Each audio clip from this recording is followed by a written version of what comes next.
In 1983, a whisper of a name, Sarah Morgan, echoed through the golden halls of Hollywood. She was a meteor, blazing across the silver screen, her luminous talent and effortless charm captivating millions. One moment, she was everywhere, the darling of a generation, gracing magazine covers and lighting up premieres. The next, she was gone, vanished without a trace, leaving behind a bewildered public and a trail of unanswered questions. Rumors swirled like the Santa Ana winds, a secret affair, a drug overdose, a desperate escape from the pressures of fame. The official investigation, thorough yet ultimately fruitless, eventually faded into the background, leaving her story to become another unsolved Hollywood enigma. 15 years later, in the winter of 1998, a relentless storm lashed the coast of Southern California. Days of torrential rain had saturated the parched hillsides of Malibu, turning the normally serene landscape into a treacherous expanse of shifting earth. On a secluded stretch of Mulholland Drive, a section of the hillside, already weakened by decades of erosion, finally gave way. With a thunderous roar, a torrent of mud, rocks, and uprooted trees cascaded down the slope, swallowing a winding switchback road below. As dawn broke, the damage was stark. A deep, angry scar ripped through the verdant landscape, a testament to nature's raw power. By mid-morning, emergency crews had swarmed the area, their heavy machinery churning through the slick, red earth. The air hung thick with the smell of damp soil and snapped eucalyptus branches. A seasoned excavator operator, a man named Frank Miller, guided his backhoe through the treacherous terrain, clearing debris to assess the damage. His machine groaned under the strain, its bucket biting deep into the clay. Suddenly the resistance changed, a hollow clunk vibrating through the controls. He paused, his brow furrowed. It wasn't the sound of rock or tree roots. Gently he lifted the bucket, revealing a glimpse of something metallic, glinting dully beneath layers of mud. It was a contoured curve of faded red steel, marred by decades of Earth's embrace. A fragment of a cracked side mirror, barely discernible, offered another clue. No one had anticipated finding anything like this. As more of the object was exposed, its distinctive silhouette began to emerge, the elegant, low-slung shape of a vintage convertible, its once vibrant paint, now a muted rust. It was facing nose down into the hillside, as if it had plummeted from the sky and buried itself in the soft earth, a silent tomb for an unknown secret. Within hours, the LAPD had cordoned off the site with yellow tape, an ominous boundary between the curious and the unfolding mystery. The discovery of the car, seemingly dropped from another time, promised to reignite a cold case, to finally reveal what truly happened beneath the surface of Hollywood's glittering facade. Do you want to know what secrets this hidden relic holds?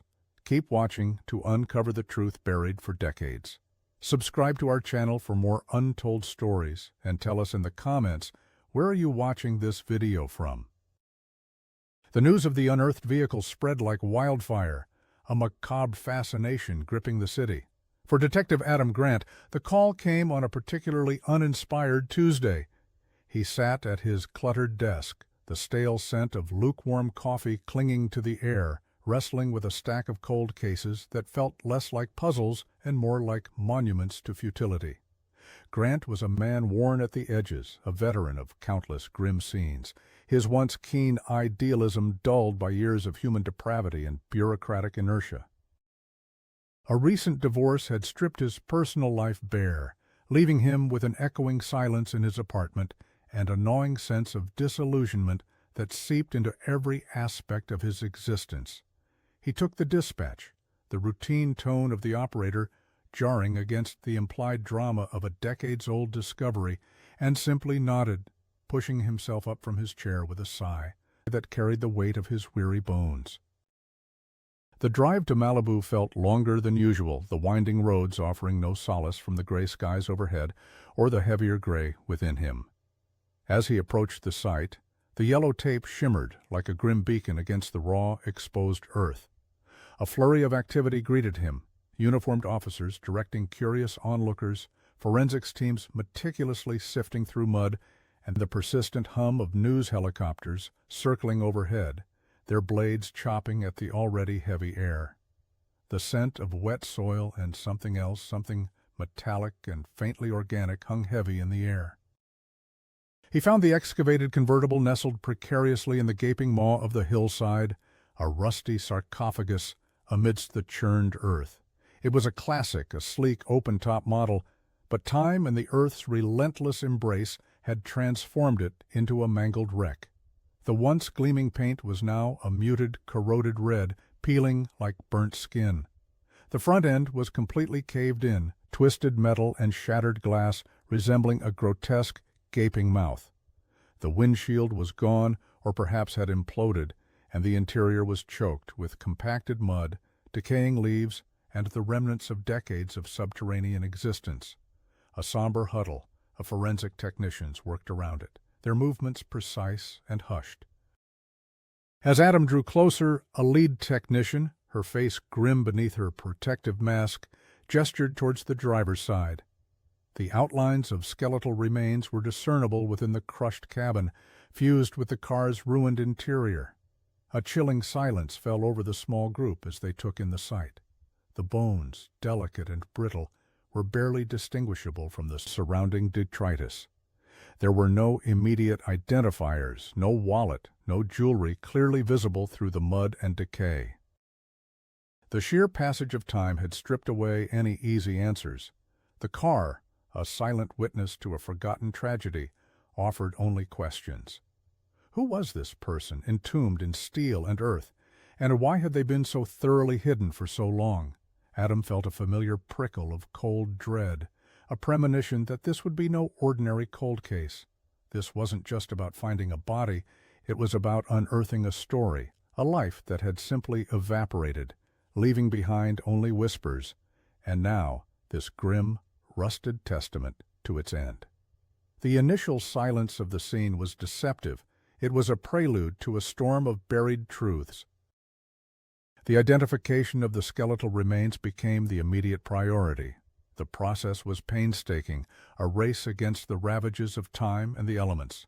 Every fragment, every bone, was carefully extracted from the muddy tomb of the car and meticulously catalogued by forensic anthropologists.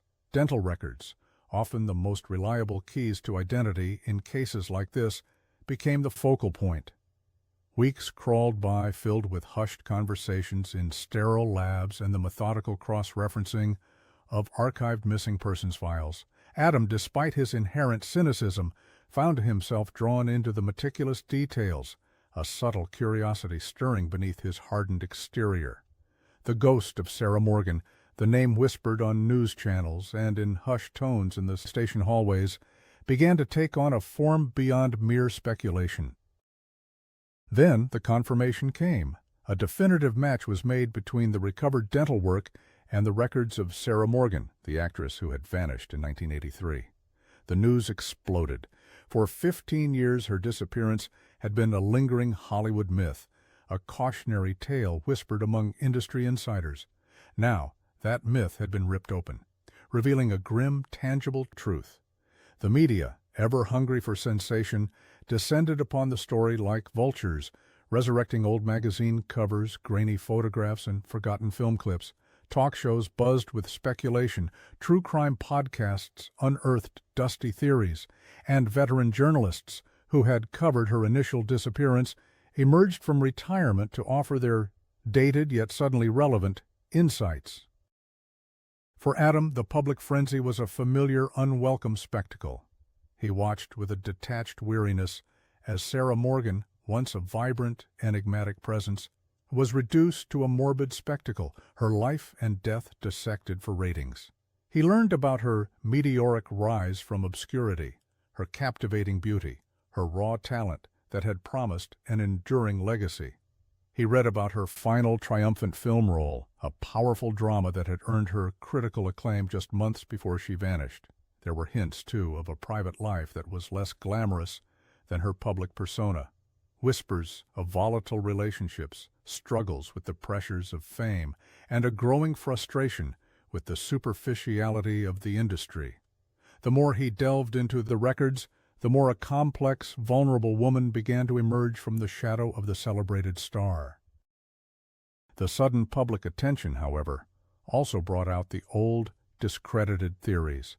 Anonymous tipsters, seeking their moment in the spotlight, flooded the police lines with outlandish claims. Conspiracy theorists dusted off their forgotten manifestos, linking Sarah's disappearance to everything from shadowy cults to government cover-ups. Adam sifted through it all, separating the delusional from the potentially relevant, a tedious but necessary task. Yet, despite the noise, something more tangible began to surface. Amongst the sensational headlines, a few details from the original investigation resurfaced that caught his eye. Unanswered questions, peculiar inconsistencies that had been overlooked or dismissed in the initial frantic search. He started to feel a prickle of unease, a nagging sense that the story of Sarah Morgan was far more intricate and far darker than the simple tragedy of a celebrity who had simply disappeared. Her ghost had returned, not just in the media, but in the cold files of the LAPD, demanding answers. The city held its breath, waiting for the past to finally reveal its secrets. With Sarah Morgan's identity confirmed, the cold case officially roared back to life, demanding a fresh pair of eyes and an unburdened perspective.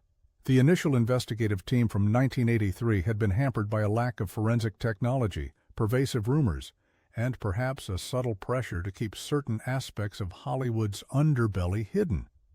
Adam knew this, instinctively understanding the labyrinthine nature of such historical investigations. He immersed himself in the voluminous original case files, thick binders filled with faded reports, shaky Polaroids, and handwritten notes that seemed to hold the echoes of forgotten conversations. The pages whispered of a frantic initial search, of interviews with frantic studio executives, distraught family members, and bewildered co-stars, all yielding little more than theories and dead ends. He spent days in the precinct archives, surrounded by the musty scent of old paper and the silence of forgotten tragedies.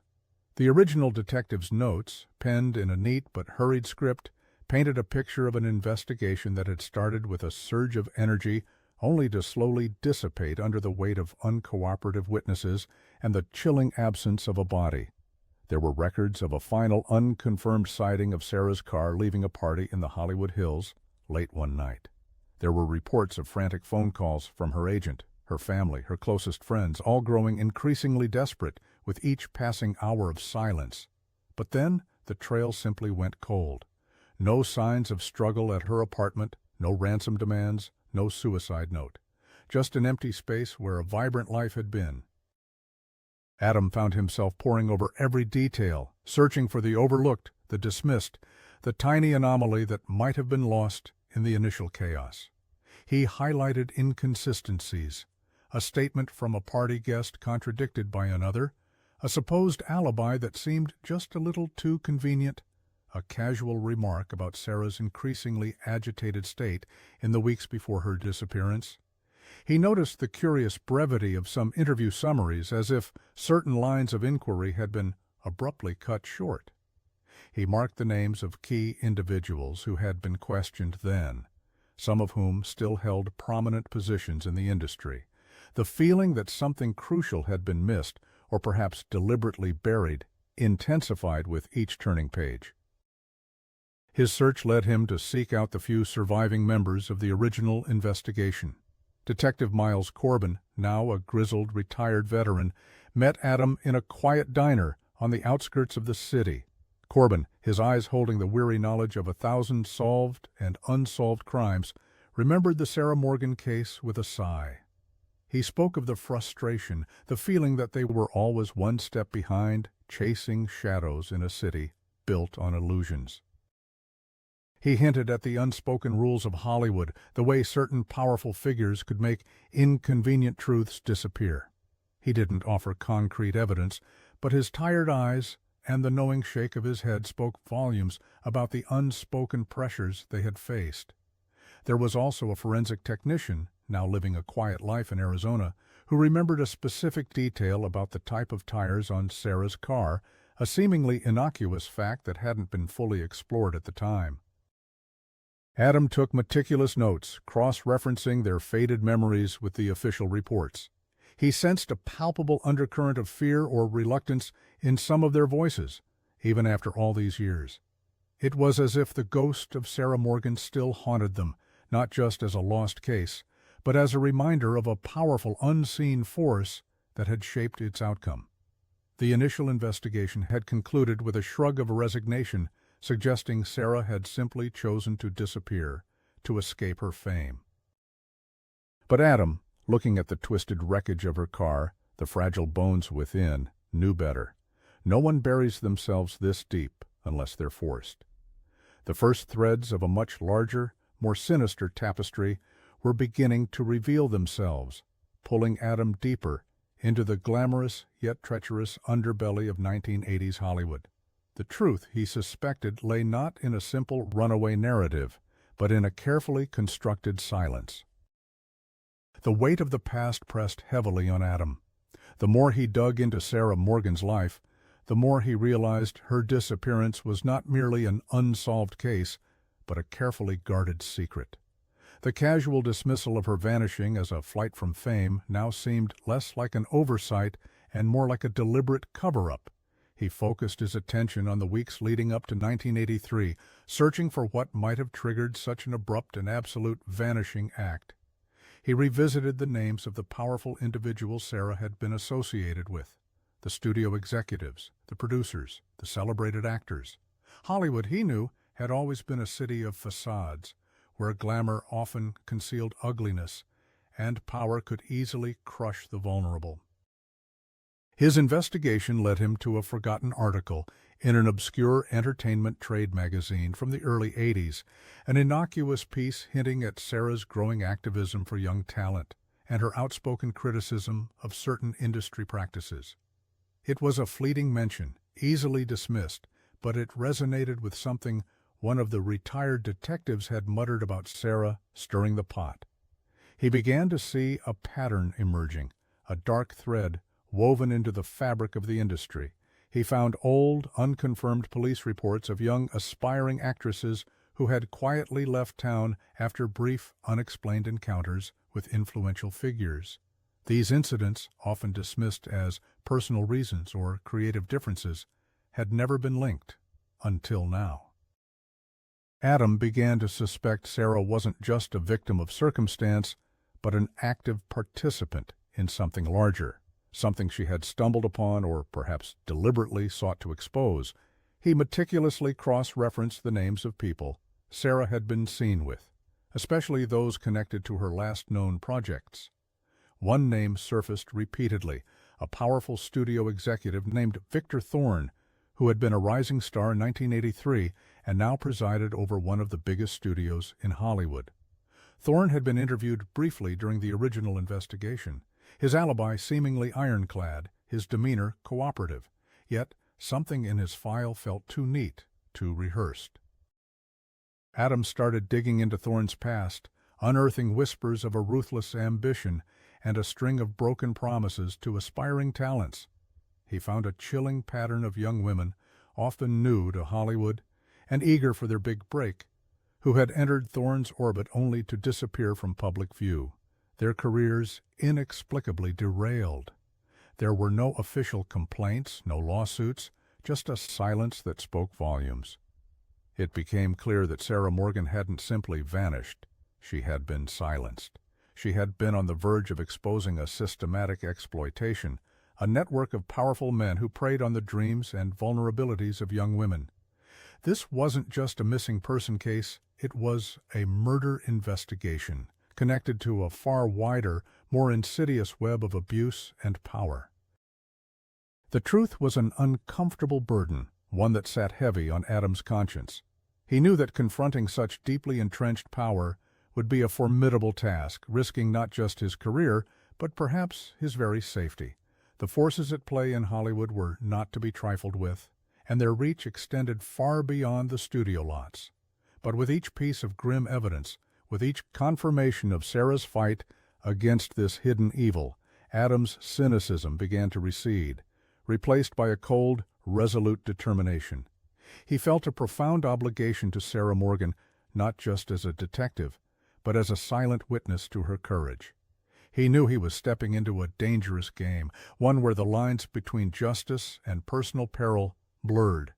The powerful shadows that had consumed Sarah were still very much alive. With the uncomfortable truth of a potential cover-up gnawing at him, Adam knew he couldn't rely solely on the cold, official documents. He needed living voices, people who remembered Sarah Morgan, not just as a star, but as a person, and who might have witnessed the subtle shifts in her demeanor, the quiet anxieties, or the veiled threats that had preceded her disappearance. He understood that fear had a long memory, especially in Hollywood, where careers could be made or broken with a single word. His task was to find those who might have seen something, heard something, and were now perhaps old enough or brave enough to finally speak. He began by compiling a list of everyone who had been close to Sarah in her final year: her acting coach, her stylist, her assistant, and especially her closest friends from outside the glitzy circles of fame. Many had since moved on, some had even passed away, but Adam pursued every lead, no matter how faint. He traversed the sprawling expanse of Southern California, from the sun-drenched hills of Malibu to the quieter, unassuming neighborhoods of the valley, chasing shadows and echoes of the past. His initial attempts were met with a wall of polite but firm rejections. Some claimed memory loss, others expressed a reluctance to rehash old tragedies, their eyes betraying a deeper, unspoken apprehension. He encountered wary glances, quick changes of subject, and the pervasive sense that he was treading on ground best left undisturbed. It was clear that the power dynamics of 1983 still held a silent grip on these individuals, even decades later. The fear of retaliation, real or perceived, was a potent deterrent to truth. But Adam was persistent. He sought out those who, like Sarah, had been on the fringes of the true power structure, the unsung heroes of the film sets. He found a retired lighting technician, now living in a small desert town, who remembered Sarah as unusually sensitive and fiercely principled, always standing up for the underdog. The technician recalled a heated argument Sarah had had with a big-shot producer on set, though he couldn't remember the exact subject, only Sarah's intense indignation. His breakthrough came when he finally tracked down Eleanor Vance, Sarah's former personal hairstylist, now a quiet elderly woman living in a modest bungalow in Orange County. Eleanor had been more than just a stylist. She had been a confidant, a quiet observer of Sarah's life away from the cameras. Her eyes, though clouded by age, still held a spark of the loyalty she had felt for Sarah. Initially hesitant, Eleanor spoke in hushed tones, recalling Sarah's growing unease in the months before she vanished. Sarah had confided in her about things she had seen, deals that weren't right, and a growing sense of being watched. Eleanor remembered Sarah often carrying a small, worn, leather-bound journal into which she meticulously scribbled notes, often late into the night. Sarah had told her it was her proof, her insurance. Eleanor hadn't thought much of it at the time, dismissing it as a young woman's dramatic flair. But now, decades later, the memory chilled her. The journal? This was a new, crucial piece of the puzzle, a detail never mentioned in the original reports. If Sarah had been documenting her discoveries, that journal could contain the very evidence Adam needed. Eleanor, her voice trembling slightly, also revealed that Sarah had mentioned having a secret spot, a place where she felt safe and where she stored things she considered too important to keep at her easily accessible Hollywood Hills home. It was a place she only ever hinted at, a hideaway of sorts, far from prying eyes. Eleanor's eyes welled with tears as she recalled Sarah's last words to her, a casual remark about going to her safe place if things ever got too difficult. Adam left Eleanor's home with a renewed sense of purpose, a tantalizing lead that promised to blow the case wide open. The hunt for a forgotten journal and a secret hideaway now superseded all other inquiries. The whispers of the past were finally beginning to form a coherent, terrifying narrative. Eleanor Vance's revelation about Sarah's secret spot and the hidden journal became Adam's singular focus. He understood the profound significance of such a find. A journal, kept by someone actively uncovering a conspiracy, could be a treasure trove of names, dates, and damning details, the very weapon Sarah intended to wield against her powerful tormentors. The challenge, however, lay in deciphering Sarah's vague hints. A hideaway could mean anything, anywhere. Hollywood was sprawling, full of abandoned lots, forgotten studios, and secluded properties. Adam returned to Sarah's old records, searching for any property deeds, lease agreements, or even old utility bills that might indicate another address beyond her well-known Hollywood Hills residence. He scoured maps of the Malibu and Topanga Canyon areas, knowing that Sarah had enjoyed hiking and often sought solitude away from the relentless glare of the city. He looked for anything that hinted at a place offering privacy and discretion, a location unlikely to attract attention. His mind replayed Eleanor's words, a place where she felt safe. That phrase suggested not a typical rental, but perhaps an old neglected property, or even a friend's secluded retreat. Days blurred into a monotonous cycle of searching online databases, poring over old county records, and driving down desolate, overgrown roads. He visited several dilapidated structures, old cabins and disused barns, each lid proving to be a dead end. The frustration mounted, the weight of the unsolved mystery pressing down on him. Yet, the image of Sarah, diligently documenting her fears in that leather-bound journal, fueled his persistence. He imagined her, a young woman caught in a dangerous game, meticulously collecting the evidence she hoped would protect her. Finally, a faint lead emerged from an old property tax record.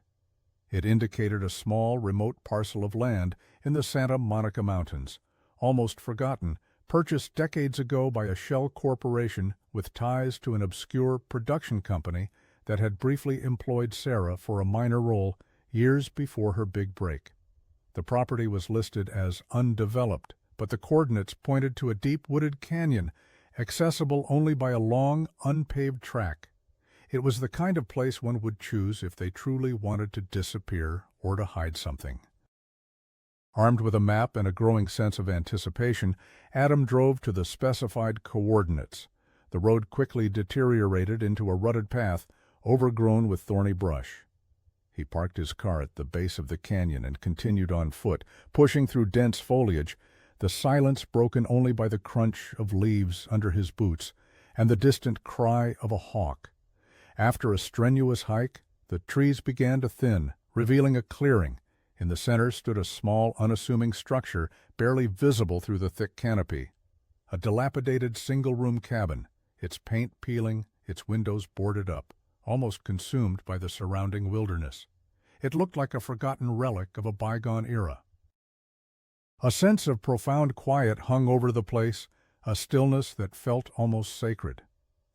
Adam approached cautiously, his hand instinctively going to his sidearm. The air was thick with the scent of pine and decay. The lock on the cabin door was old and rusted, easily broken. Inside, the cabin was dark and dusty, smelling faintly of mildew and old wood. A thin layer of grime covered everything. It was clearly abandoned, but not entirely empty. In a corner beneath a loose floorboard that seemed too obvious to be accidental, he found it. Not a journal, but a small, heavy metal box, secured with a tarnished padlock. His heart quickened. This had to be it. The secret sanctuary, finally found, held its breath, ready to reveal the secrets it had guarded for 15 long years. The past was now within reach, tangible and terrifying. The small metal box nestled beneath the floorboard was a tangible link to Sarah Morgan's final days, a physical manifestation of her desperate attempt to secure justice. Adam carefully prized open the rusted padlock, the click echoing in the confined space of the cabin. Inside, nestled amongst layers of yellowed newspaper clippings and carefully folded letters, lay the object of his quest. A simple, leather-bound journal, its pages thick with Sarah's distinctive, elegant script. But there was more. Beneath the journal lay a stack of photographs, some black and white, some faded color, and a series of cassette tapes, their labels handwritten with cryptic dates and initials. Adam carefully opened the journal, the faint scent of old paper and something subtly floral, perhaps Sarah's perfume, wafting from its pages. He began to read, his eyes scanning the entries. Sarah's early notes spoke of her creative aspirations, her frustrations with the industry's superficiality, and her dreams of more meaningful roles. But as the entries progressed, the tone shifted. Her words became more urgent, infused with a growing sense of dread and determination. She detailed encounters with a powerful figure whom she only referred to as VT, or the architect, describing unsettling meetings where young actresses were subtly coerced, their careers held hostage to unspoken demands. Her entries painted a chilling picture of manipulation and quiet terror, a system designed to exploit and then silence. The photographs further solidified the journal's claims. They were grainy, surreptitious shots taken from a distance or with a hidden camera. One series showed the architect, unmistakably Victor Thorne, in compromising situations with vulnerable young women at lavish parties, their faces often blurred by shadow or distance, but their youth and discomfort undeniable. Another showed Thorne meeting with other prominent studio figures, their expressions grim, their gestures furtive, hinting at clandestine deals far removed from the public eye. Sarah's notes often accompanied these images, detailing specific dates, times, and locations, turning them into undeniable proof of a systematic abuse of power. The cassette tapes, however, were the most damning. Adam found a portable cassette player in his patrol car and inserted one of the tapes. The hiss of static gave way to muffled voices. It was Sarah's voice, clear and resolute, cross-examining herself, detailing her discoveries. Then other voices, hushed and wary, discussing deals, veiled threats, and veiled promises. He heard snippets of conversations that corroborated the journal entries, outlining how Thorne and his associates preyed on the desperate hopes of aspiring actors, offering roles in exchange for silence or compliance. He heard Sarah's increasingly desperate attempts to gather more evidence, to find an ally, her fear palpable, yet her resolve unwavering. She had been documenting a vast, insidious network of exploitation and cover-ups that reached the highest echelons of Hollywood. The sheer audacity of the conspiracy, laid bare in Sarah's own meticulous records, left Adam stunned. This wasn't just a single act of violence. It was a deeply ingrained system, protected by wealth, influence, and the unspoken complicity of many. The pieces of the puzzle, once scattered and disparate, now began to click into place with terrifying clarity. Sarah Morgan hadn't been an accidental victim. She had been a crusader, systematically gathering evidence, ready to shatter the illusion of Hollywood's golden age. Her final entries expressed a growing sense of urgency, a desperate plea for her truth to be heard if anything should happen to her. Adam carefully packed the evidence, the weight of the box in his hands feeling immense. This was it, the proof that had eluded law enforcement for 15 years, but he also understood the immense risk he was now undertaking. Victor Thorne, a titan of the industry, had decades to build his empire and ensure his secrets remained buried. He had silenced Sarah once. He would not hesitate to do it again if he felt threatened. Adam knew he was holding a bomb, one that could either bring down a corrupt empire or tragically blow up in his own hands. The shadows that had claimed Sarah were long, and they still held immense power. The discovery of Sarah Morgan's meticulously compiled evidence transformed Adam's investigation from a cold case resurrection into an active, high-stakes battle. He returned to the precinct, the metal box clutched tightly in his hand, feeling the immense weight of the secrets it contained. The initial jubilation of the breakthrough quickly morphed into a profound sense of unease. He knew with an intuitive certainty born of years on the force that powerful forces would move to suppress this truth, just as they had done 15 years prior. He immediately prepared a detailed report outlining the new evidence, meticulously documenting the journal entries, the photographs, and the chilling audio recordings. His findings pointed unequivocally to Victor Thorne, a man whose influence now spanned far beyond the entertainment industry, reaching into political and financial circles. Adams scheduled a meeting with his commanding officer, Captain Miller, a stern but generally fair man, to present his findings. He anticipated concern, perhaps even excitement, but not the reaction he received. Captain Miller listened to Adams' presentation with a growing stiffness in his posture. As Adam laid out the damning evidence, Miller's face, usually impassive, began to betray a subtle tension. He picked up one of the faded photographs, showing Thorne in a compromising position, his eyes scanning it with a strained expression. When Adam finished, a heavy silence filled the room. Miller didn't immediately congratulate him or commend his tenacity. Instead, he leaned back in his chair, his gaze distant, almost troubled. "This is significant, Detective Grant," Miller finally said, his voice unusually low.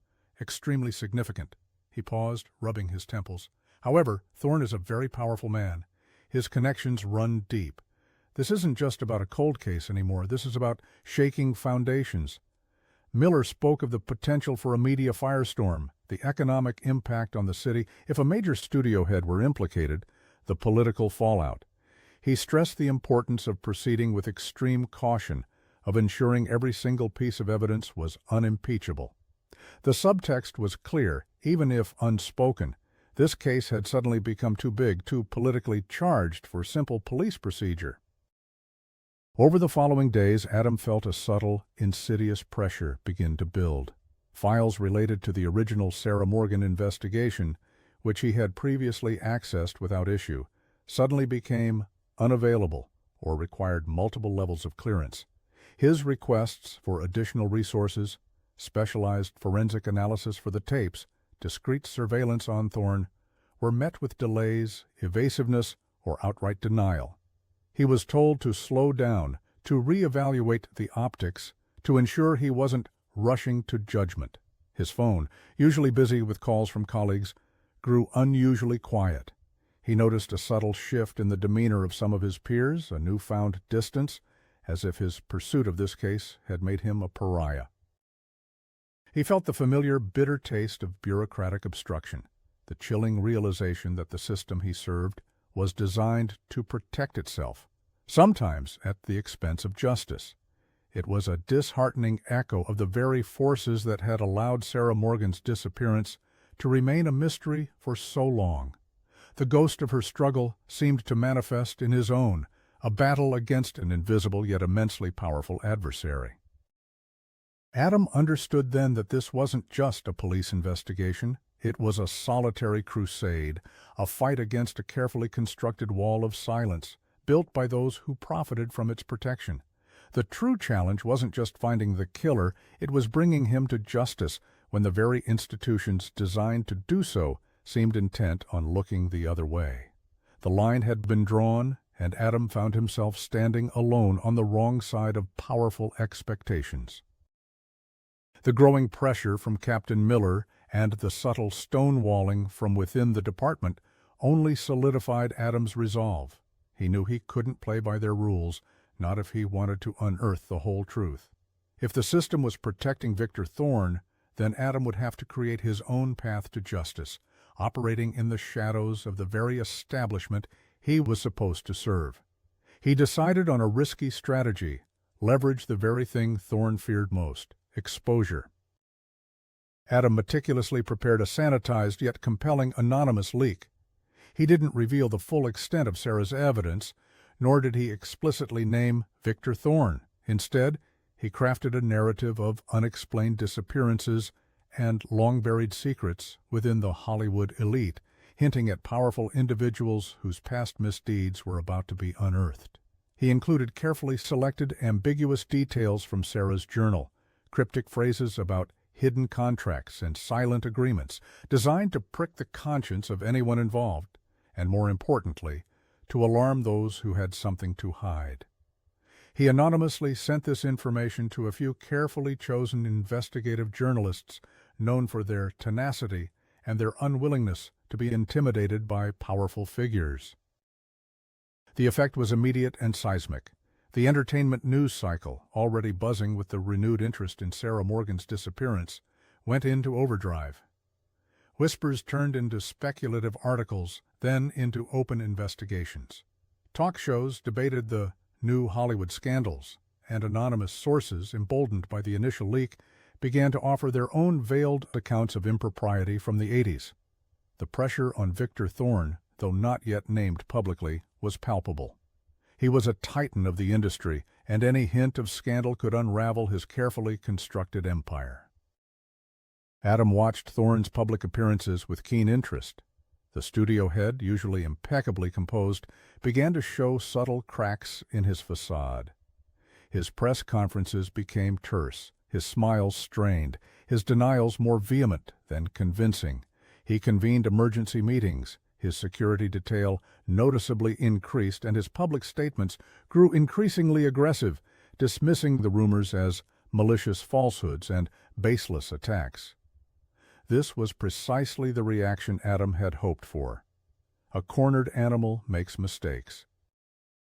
Adam anticipated Thorne would attempt to consolidate his position, to contact old allies and subordinates who might know too much.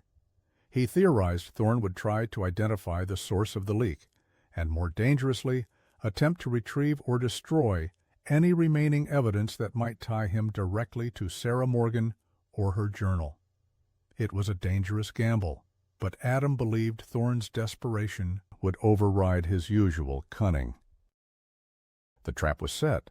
Adam knew Thorne had a meticulously maintained, isolated estate in the hills, a place where he conducted his most sensitive business, far from prying eyes. It was a fortress, but even fortresses had weak points. He suspected Thorne would eventually try to meet with a trusted longtime associate, someone who might have handled sensitive documents or helped manage his less savory affairs in the past. Adam deployed a small trusted team to discreetly monitor key locations and individuals connected to Thorne, waiting for the first sign of a desperate move. He felt the tension coiling in his gut, a mix of apprehension and grim anticipation. The game had truly begun, and the stakes were nothing less than justice for Sarah Morgan. He knew he had pushed Thorne into a corner, and the powerful executive's next move would be crucial, either revealing the full scope of his culpability or leading Adam into a deadly snare. The tension in the air was thick, a palpable hum of anticipation that vibrated through Adam's every nerve. His anonymous leak had succeeded in its primary goal. It had rattled Victor Thorne.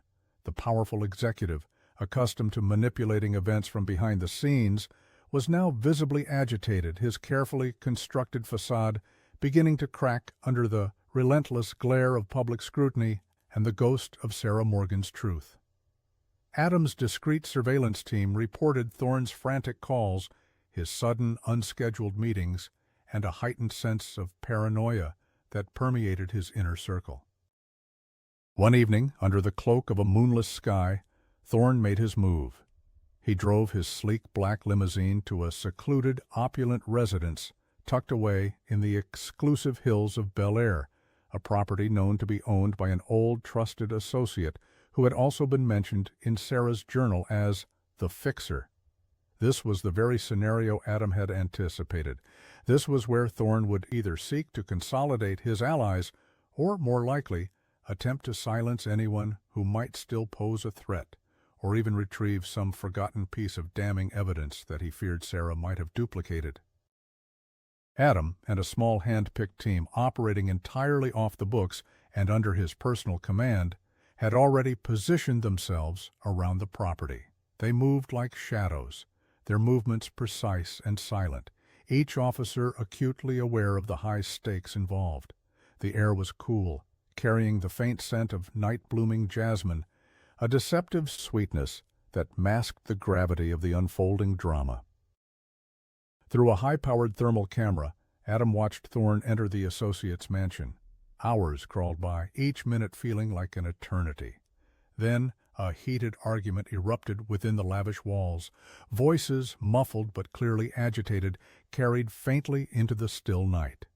It was the sound of a desperate man, cornered and lashing out. Adam gave the signal. His team, moving swiftly and with practiced efficiency, breached the perimeter. They found Thorne and his associate in a cavernous study, filled with expensive art and antique furniture. Thorne, his face contorted with rage and fear, was clutching a heavy, ornate letter opener, threatening his associate. The associate, pale and trembling, was on the verge of cracking, clearly on the receiving end of Thorne's desperate fury. The sight of Adam and his team bursting into the room froze Thorne in his tracks. His eyes, wide with disbelief and a chilling recognition, darted from Adam's unwavering gaze to the glint of the badge. "Victor Thorne," Adam stated, his voice calm but firm, the authority in it undeniable. "You're under arrest for the murder of Sarah Morgan." For a moment Thorne remained silent, his chest heaving, his powerful aura shattered by the sudden invasion. Then, a chilling, raw sound escaped him, a mix of a sob and a desperate laugh. The facade crumbled completely. Under the weight of the evidence Adam presented, the irrefutable proof from Sarah's journal, and the incriminating audio recordings, and the terrified testimony of his associate, Thorne's composure collapsed. He began to confess, his words tumbling out in a torrent of bitterness and self-pity. He spoke of Sarah's defiance, her unyielding moral compass, her threat to expose his network of exploitation. He admitted to arranging her disappearance, pushing her car down the ravine on a remote stretch of road, believing the landslide would forever bury his heinous act and her relentless pursuit of justice. The confession was a chilling echo of Sarah's own frantic notes, a final horrifying confirmation of her worst fears. The truth, after 15 years, had finally clawed its way to the surface, dragged into the light by the determined hand of a detective who refused to let the powerful dictate the narrative of a lost life. The game was over. The confession of Victor Thorne sent shockwaves through Hollywood and beyond.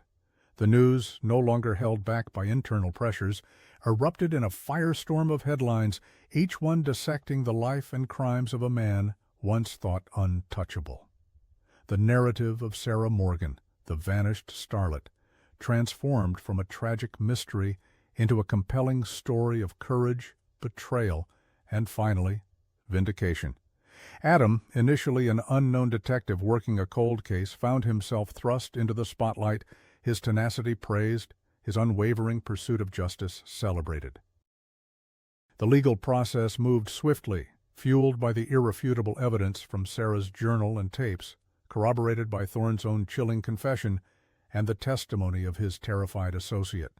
The prosecution built an airtight case, presenting the meticulously documented history of Thorne's exploitation, the precise details of Sarah's efforts to expose him, and the brutal final act that silenced her.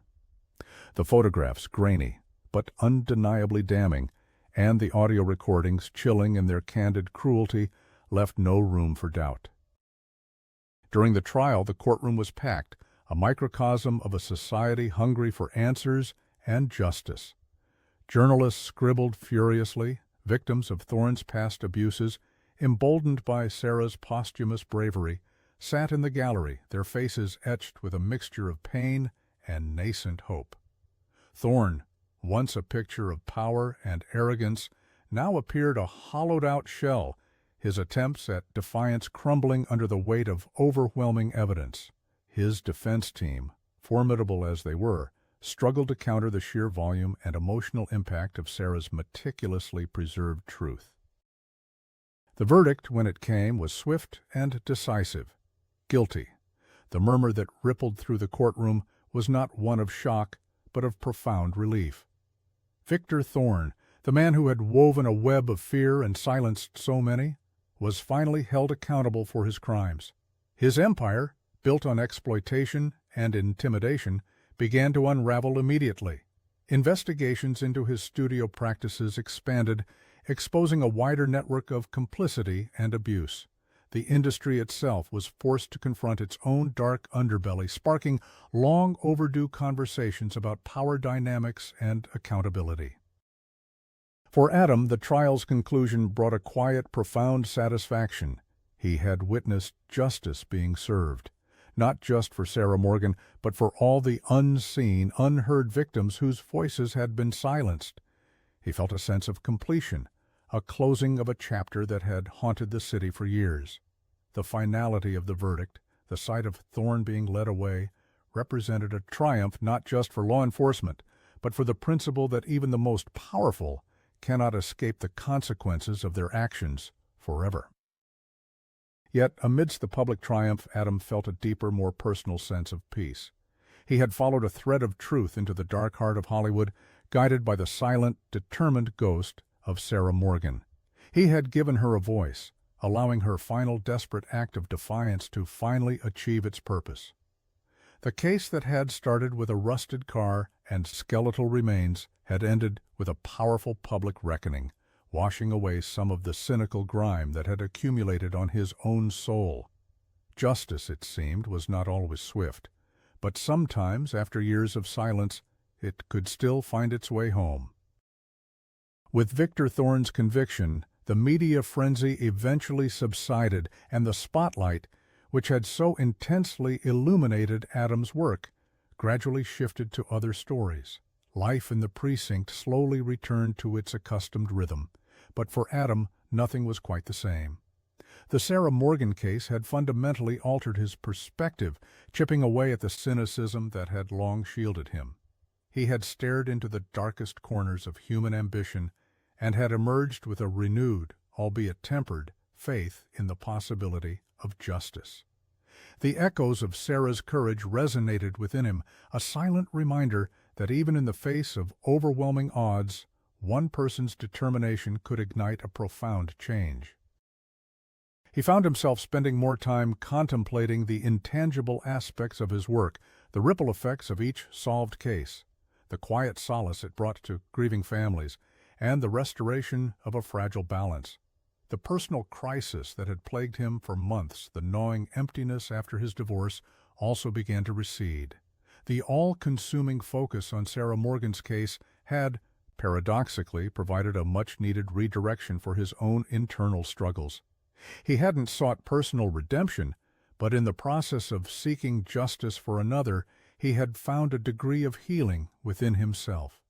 The weight that had settled on his shoulders for so long, the exhaustion of dealing with endless misery, had subtly lifted, replaced by a sense of purpose that felt more profound than before. In the weeks following the trial, Adam made a pilgrimage. He drove back to the remote canyon in the Santa Monica Mountains, the place where Sarah Morgan's secret sanctuary had lain hidden for so long. The cabin, now empty of its hidden box and its vital secrets, stood silent, almost mournful, amidst the whispering pines. He walked around it, touching the weathered wood, imagining Sarah there, a young woman defiantly chronicling her fight against a powerful evil. He thought of her courage, her meticulousness, her unwavering commitment to truth, even when facing unimaginable danger. He considered the sheer bravery it must have taken to document her findings, knowing the immense risks. He realized that in a world where so many sought superficial fame, Sarah had sought something far more enduring, integrity. He felt a profound connection to her, a shared understanding forged through the arduous process of uncovering her truth. He found a smooth gray stone near the cabin's entrance, worn smooth by years of wind and rain. He picked it up, its coolness a stark contrast to the warmth of the sun on his hand. He carried it with him, a quiet, personal memento, a small, tangible link to the story that had transformed him. It wasn't about the glamour of Hollywood or the notoriety of the case, but about the quiet dignity of a life bravely lived and tragically ended, yet ultimately vindicated. A few months later, Adam received a small, nondescript package. Inside, nestled amongst tissue paper, was a framed photograph. It was a black-and-white portrait of Sarah Morgan, taken in her early career, before the full weight of fame had settled upon her. Her eyes held a youthful sparkle, a vibrant optimism, and a hint of the determined spirit Adam had come to know through her journal. There was no note, but he didn't need one. He understood its unspoken message. It was a gesture of profound gratitude, a silent acknowledgment from those whose lives had been irrevocably changed by Sarah's fight and Adam's perseverance. He placed the photograph on his desk, not as a trophy, but as a quiet reminder of the real purpose behind the badge. One evening, as dusk settled over Los Angeles, painting the sky in hues of orange and purple, Adam drove up to the spot on Mulholland Drive where the landslide had revealed Sarah's car. The hillside had been thoroughly re-engineered, reinforced with hydro seeding and a protective netting. The raw scar of the landslide now covered by newly planted vegetation. Drivers passed by, oblivious to the grim history buried beneath. He parked his car and stepped out, walking to the edge of the reinforced slope. The air smelled of damp earth and the familiar comforting scent of eucalyptus trees. In the distance, the city lights began to twinkle, a glittering carpet stretching to the horizon. He stood there for a long time, hands in his pockets, gazing out at the vast expanse. The wind rustled through the nascent growth on the hillside, a soft murmuring sound. He whispered aloud, his voice carried away by the gentle breeze, "You're finally at peace, Sarah. You didn't vanish in vain." He felt a sense of closure, a profound calm settling over him. The cold case of Sarah Morgan, once a symbol of unresolved injustice, now stood as a testament to the enduring power of truth. Adam Grant, the cynical detective, had found something precious in the pursuit of a ghost, a quiet strength that promised a different, more hopeful future for himself and perhaps for the often unforgiving city he served. The shadow on Hollywood Hill had been lifted, revealing not just a grim truth, but the quiet triumph of justice.